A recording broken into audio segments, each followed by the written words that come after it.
Dans cette vidéo, je vais vous montrer deux techniques pour réaliser les rangs raccourcis. Les rangs raccourcis, en fait, la logique c'est de tricoter une partie du tricot en moins que l'autre partie. Je m'explique, par exemple sur ce tricot, on voit que la partie à droite, elle est plus haute que la partie à gauche. Parce qu'en fait, à chaque fois que je repars à gauche, je laisse quelques mailles en attente, je ne les tricote pas. Et en fait, ça me permet de monter plus un côté du tricot que l'autre. Donc pour faire ces rangs raccourcis, vous allez souvent croiser ça dans les patrons. Il existe deux techniques. La technique du glisser enveloppé, ou dit aussi wrap and turn en anglais, ou alors la technique des rangs raccourcis à l'allemande, German short rows en anglais. Là, je vais vous montrer la technique donc, des rangs raccourcis avec le wrap and turn, le glisser enveloppé.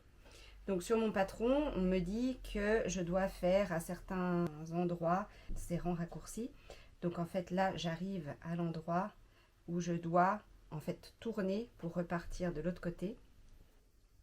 Donc ce que je vais faire, c'est que je vais glisser la prochaine maille qui vient sans la tricoter, en la prenant comme pour la tricoter à l'envers. Je vais faire passer mon fil de tricot devant. Je vais retourner mon tricot et je vais reglisser ma maille à droite. Donc vous voyez que cette maille en fait elle n'a pas été tricotée, elle a simplement été glissée, enveloppée par le fil et repositionnée sur l'aiguille sans être tricotée. Et à partir de là, ben moi je repars, je continue à tricoter ma ligne. Je vous conseille quand vous faites cette technique de mettre, comme j'ai mis là, des petits marqueurs pour marquer la maille que vous avez enveloppée, parce que c'est pas forcément évident de la repérer après quand il va falloir la tricoter. Donc on glisse un anneau marqueur dedans et puis on peut continuer le tricot.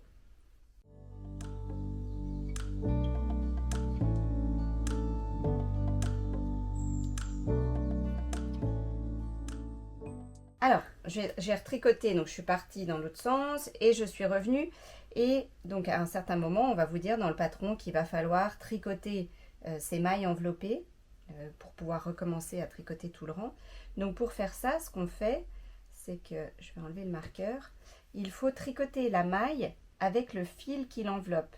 Donc en fait, il faut vraiment prendre le fil qui l'enveloppe et la maille et tricoter les deux ensemble. Voilà, tout simplement. Et puis là, ensuite, au fur et à mesure, c'est pour ça que c'est bien de mettre ces marqueurs pour repérer les mailles, parce que sinon, on perd complètement de visuel quelles sont les mailles enveloppées, parce qu'elles se ressemblent beaucoup en fait. Donc voilà, ça c'était la première technique.